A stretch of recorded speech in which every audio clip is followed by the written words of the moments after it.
rasuluhu la nabiyya ba'dah. Allahumma salli wa sallim ala sayyidina Muhammad wa ala alihi wa ashabihi wa man tabi'ahum bi ihsanin ila yaumil qiyamah. Amma ba'du, para alim, para kiai, ibu nyai ingkang minulya, para pemirsa yang saya hormati, marilah kita senantiasa bersyukur kepada Allah Subhanahu wa taala atas segala nikmat-nikmat yang telah diberikan kepada kita semua, utamanya nikmat iman, nikmat Islam. Tidak kalah berharganya nikmat sehat dan sempat. Ya, nikmat kesehatan ini luar biasa. Sholawat serta salam kita tujukan kepada junjungan kita Nabi Muhammad sallallahu alaihi wasallam yang telah menunjukkan kepada kita semua agama yang benar, yaitu agama Islam. Para pemirsa yang berbahagia, tema kita pada sore hari ini adalah belajar mencintai Al-Quran. Siapa yang belajar, ya sebagaimana tema saya yang pertama, ya yang belajar ya saya. Karena saya belum bisa mencintai Al-Quran, bahkan masih lebih senang dengan aktivitas-aktivitas yang menyenangkan hawa nafsu daripada mencintai bergaul dengan Al-Quran. Jadi masih lebih senang saya ini, senang bersosial media, banyak yang dibuka, sudah buka HP itu ada macam-macam. Dan nyatanya lebih senang dengan itu dan lebih banyak waktunya untuk itu daripada bergaul dengan Al-Quran. Nah, kenapa kita harus mencintai Al-Quran? Karena memang seharusnya kita itu harus mencintai Al-Quran, sebagaimana seharusnya kita mencintai Allah lebih daripada yang lain. Begitu juga mencintai Al-Quran lebih daripada yang lain. Ada sebuah makalah mengatakan, waman arada anisan fallahu yakfi. Barang siapa yang menghendaki penenang, menghendaki ketenangan dalam hidupnya, penenangnya wallahu yakfi, maka Allah sudah cukup untuk menjadi penenang kita. Waman arada jalisan, dan barang siapa yang menghendaki pendamping hidup dalam segala macam rasa batin kita. Nah, dalam segala macam rasa kebatinan kita, apa itu istilahnya bisa itu? Suasana. Dalam segala macam suasana kebatinan kita, Al-Quran sebagai pendamping, fal Qur'anu yakfi. Maka Quran itu cukup sebagai pendamping kita dalam suasana kebatinan seperti apapun. Dan itulah yang dicontohkan oleh Rasulullah Sallallahu Alaihi Wasallam. Beliau dalam segala hal, beliau selalu bersama dengan Al-Quran. Maka ada makalah, waman arada jalisan fal Qur'anu yakfi. Barang siapa yang butuh pendamping, mendampingi hidupnya dalam segala macam suasana kebatinannya, fal Qur'anu yakfi, maka Al-Quran itu cukup. Maka oleh karena itu saya berpikir bahwa supaya kita bisa belajar hidup seperti Rasulullah yang selalu bisa bersama Al-Quran, itu penting dan perlu diutamakan, perlu diprioritaskan. Nah, karena gangguannya sekarang itu banyak sekali ya. Jadi walaupun di Quran itu walaupun di HP itu ada Qurannya, tapi begitu pegang HP Yang tertarik untuk buka itu ya bukan Qurannya itu. Walaupun tafsirnya itu lengkap di Quran yang di HP. Tapi gerakan hati tergerak untuk membukanya itu kalah dengan buka yang lain itu. Pasti dibuka pertama itu WA-nya untuk bergambar bahwa tanda WA masuk, buka dulu, kemudian Facebook, kemudian buka TikTok gitu paling tambah kelingan aplikasi Quran.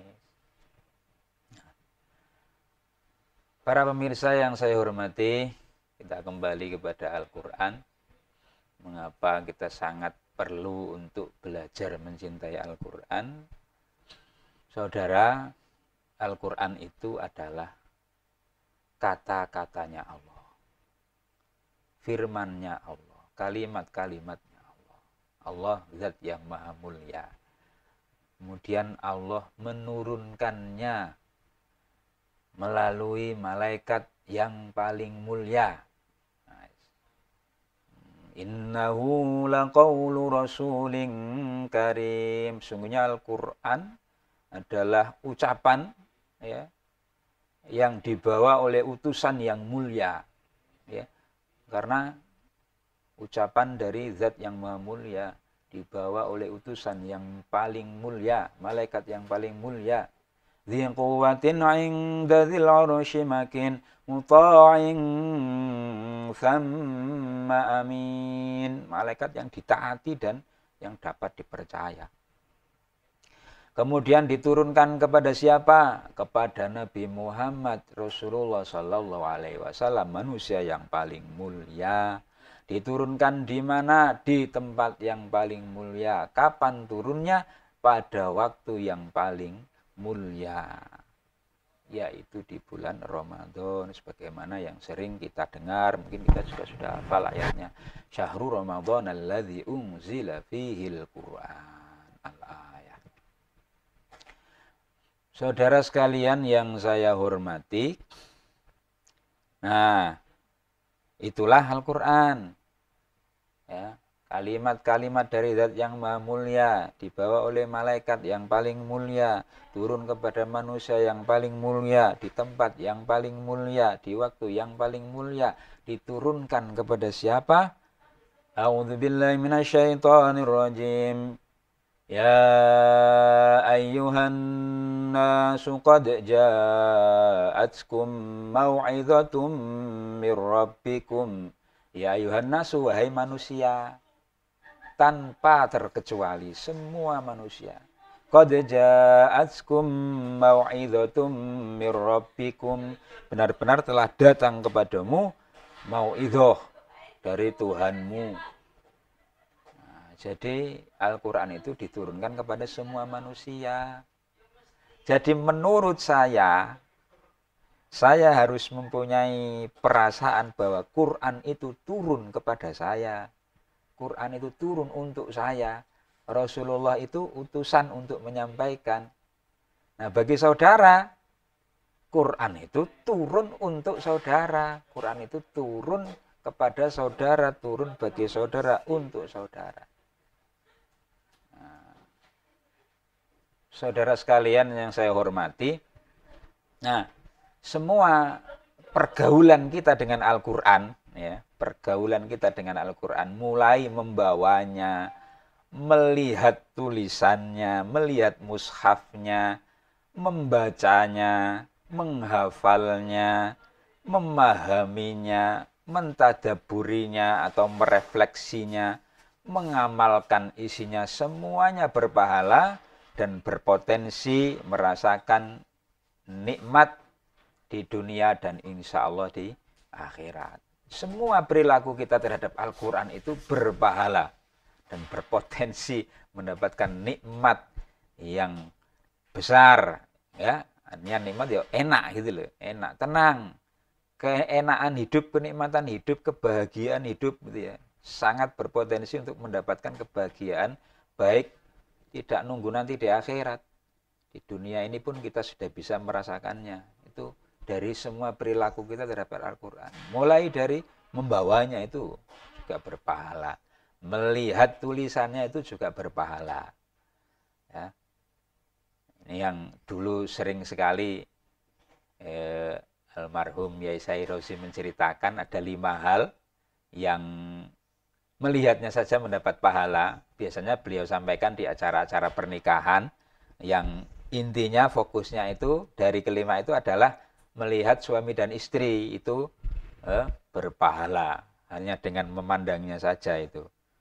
Nah, yang lain kalau saya lihat di hadis melalui handphone itu ada yang mengatakan 3, ada yang mengatakan ada yang meriwayat di dalam satu riwayat ada yang 4, ada yang 5 hal yang memandangnya saja mendapatkan pahala.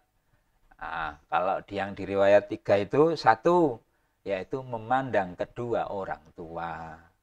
Melihat bapak ibu, melihatnya saja itu berpahala. Tapi ya tentu saja dengan pandangan yang penuh dengan kasih sayang, pandangan hormat, takdim, pandangan welas asih, bukan pandangan marah. Kalau pandangan marah ya sebaliknya. Bahkan ada sebuah riwayat itu menceritakan kalau ada orang melihat, memandang orang tuanya dengan pandangan marah, itu malaikat penjaga arsy itu langsung menengadahkan tangannya, menahan arsy. Karena khawatir Allah akan murka terhadap anak yang memandang orang tuanya dengan pandangan yang tidak senang. Itu hanya memandang saja loh, sudah seperti itu. Ya.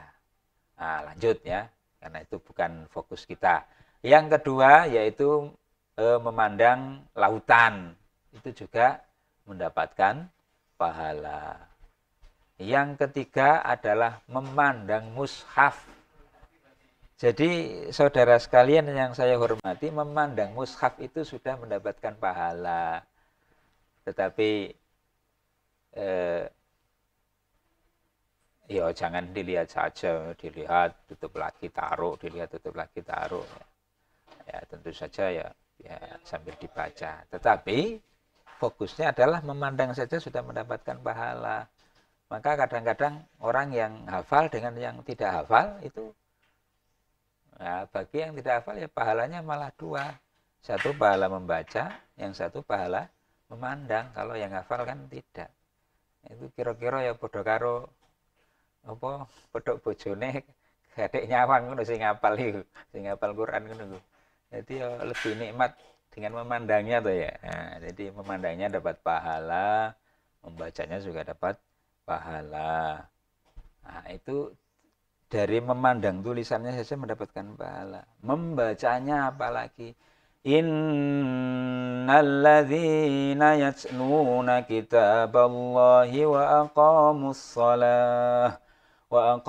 salata wa atuz zakata wa anfaqu mimma razaqnahum sirran wa alaniyatan yarjuna tijaratan lan tabur.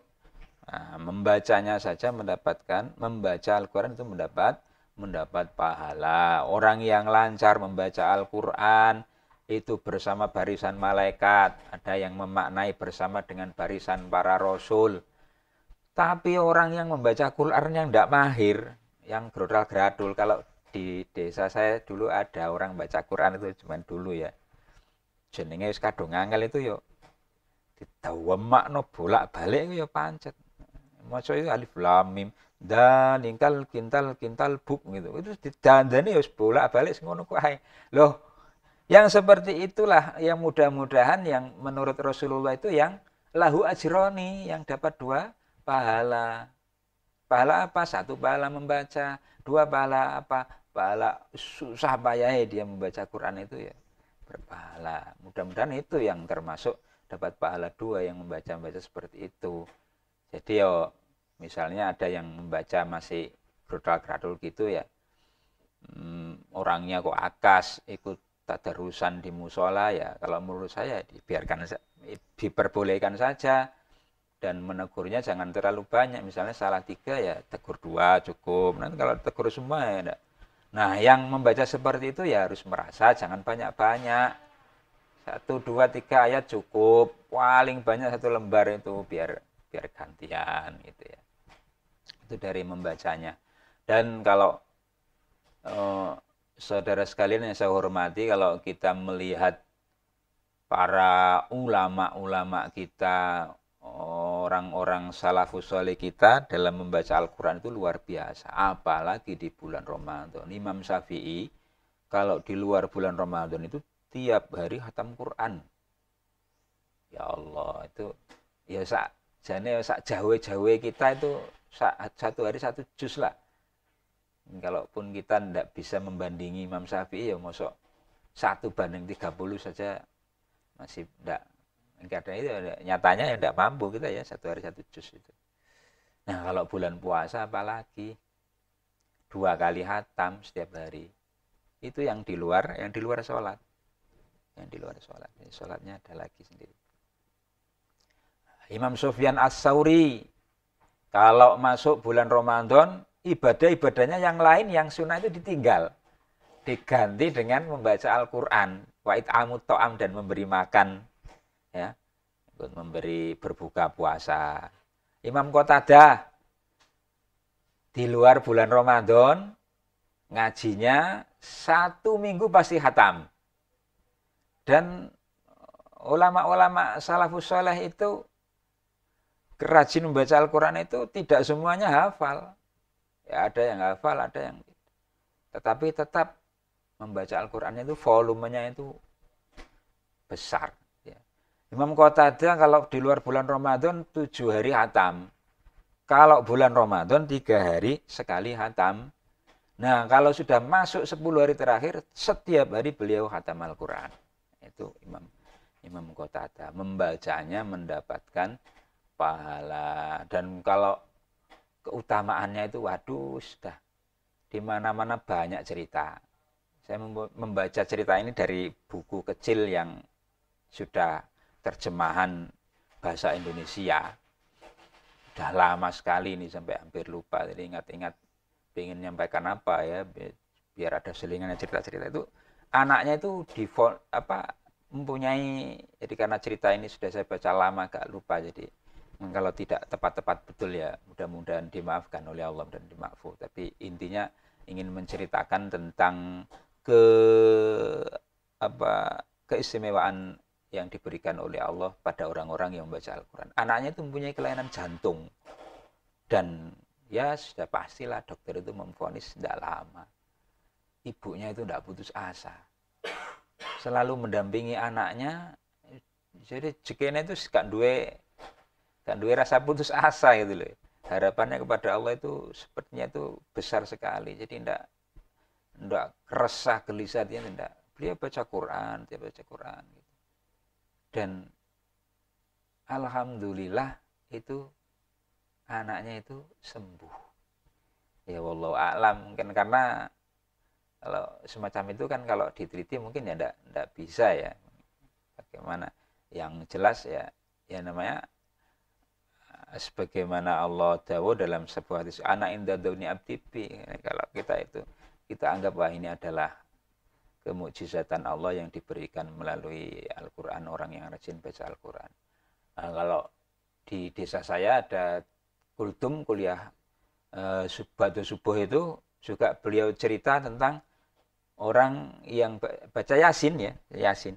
Di Sidoarjo beliau cerita itu, Bapak Latif cerita di kultum subuh itu, orang Sidoarjo ya sama sudah divonis dokter gitu. Lah keponakannya itu membacakan Yasin.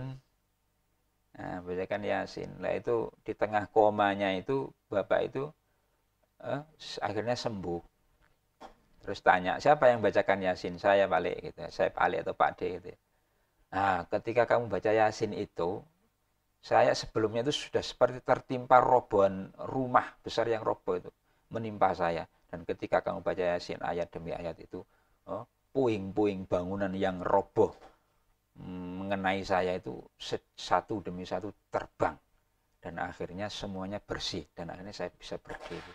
Nah, itu ceritanya ya.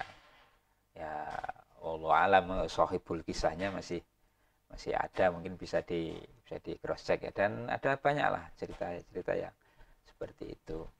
Kemudian tidak cukup karena selain perintah Allah yang pertama, sehingga membacanya itu sangat penting ya, sehingga ayat pertama turun itu pun perintahnya adalah Iqra.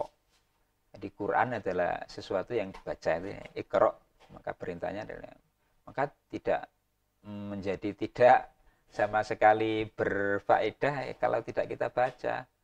Itu Al-Quran itu berfaedah, memberi syafaat adalah bagi pembacanya. Maka perintah pertama, ayat turun pertama adalah Iqra. Nah, kemudian yang dituntut dari kita terhadap Al-Quran, dan itu berpahala dan sangat berpotensi menghasilkan kebahagiaan di dunia dan di akhirat, adalah mentadaburinya. Ya, ada dua ayat, satu di surat Muhammad dan yang satu di surat An-Nisa. Afala yatadabbarunal Quran, maka apakah kalian tidak mentadaburi Al-Quran? Ya. Mentadabur itu yang kurang lebih ya angen-angen maknanya itu ya. Bukan memaknai, bukan terjemah, bukan tafsir. Lebih dari itu, angen-angen tafsir, angen-angen maknanya ya itu namanya tadabbur. Ya.